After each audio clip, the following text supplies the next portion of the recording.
All right, guys, breaking news today, though it's been rumored on and off since Biden's terrible debate performance last month. Biden has officially dropped out of the presidential race. I'm certainly not sad to see the gun banner in chief go, though Trump would have had a pretty easy time beating Biden. Well, at least if it was done by the book. The timing of this announcement is a little strange in that Biden's party has been begging him to drop out for almost a month, and he refused. He announced his drop via a letter he posted to X, which very decidedly did not endorse Kamala Harris, which left some people scratching their heads. His team then made a new X post about half an hour later, giving Harris his endorsement, despite the fact that nobody likes her. He also announced he won't be officially addressing the nation regarding dropping out of the race until sometime later this week, presumably after he can be coached and drugged up a bit. Now, before I read you Biden's letter and give you a little more details on other rumors around this video is brought to you with the help of Blackout Coffee Company. Blackout is a Florida-based coffee roaster not to be confused with Black Rifle. Blackout has been a huge supporter of this channel for quite some time, helping to keep this channel running and keep me running with a healthy dose of caffeine. #MomLife. They don't have a single flavor or brew that I don't like, and by now I have tried just about all of them. They are also huge supporters of the Second Amendment and even have special partner roasts that donate to some of your favorite gun rights groups directly. So to help support the channel and your rights, go to blackoutcoffee.com/libertydoll. All right, gang, let's start with the letter posted to X. My fellow Americans, over the past 3.5 years, we have made great progress as a nation.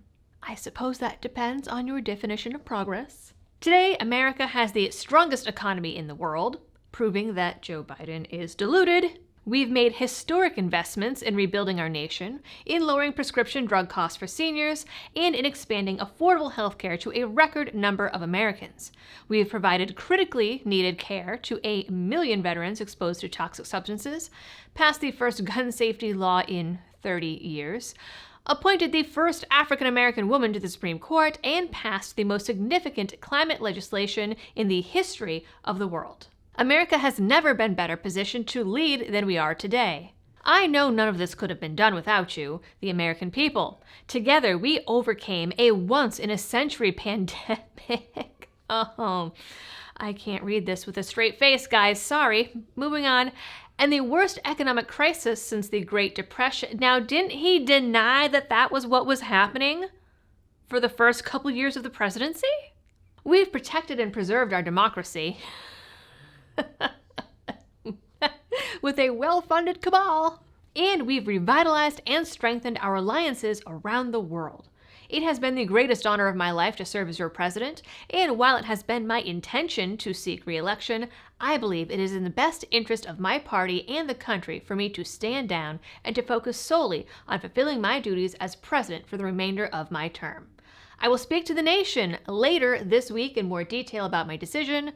For now, let me express my deepest gratitude to all those who have worked so hard to see me reelected. I want to thank Vice President Kamala Harris for being an extraordinary partner in all this work, and let me express my heartfelt appreciation to the American people for the faith and trust you have placed in me. I believe today, what I always have, that there is nothing America can't do when we do it together. We just have to remember we are the United States of America.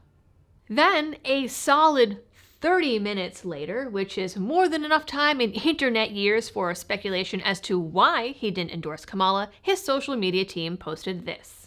My fellow Democrats, I have decided not to accept the nomination and to focus all my energies on my duties as president for the remainder of my term. My very first decision as the party nominee in 2020 was to pick Kamala Harris as my vice president, and it's been the best decision I've made. Today, I want to offer my full support and endorsement for Kamala to be the nominee of our party this year. Democrats, it's time to come together and beat Trump. Let's do this. It's an interesting choice.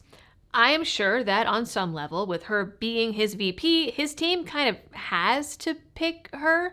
But the one thing the left and right have in common and have been united on over the last few years is just how much nobody likes Kamala Harris. Just look at just a couple of these recent headlines.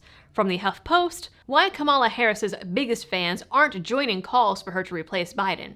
And Newsweek, Democrats have a Kamala Harris problem if Biden drops out. Just this weekend, some of the big lefty papers even called for two-time presidential loser Hillary Clinton to take Biden's place over Harris, which you know means things are bad. There are also rumors of Gavin Newsom stepping up, which might be possible considering he seemed very obviously setting himself up for a run earlier and then said he would bow out for Biden.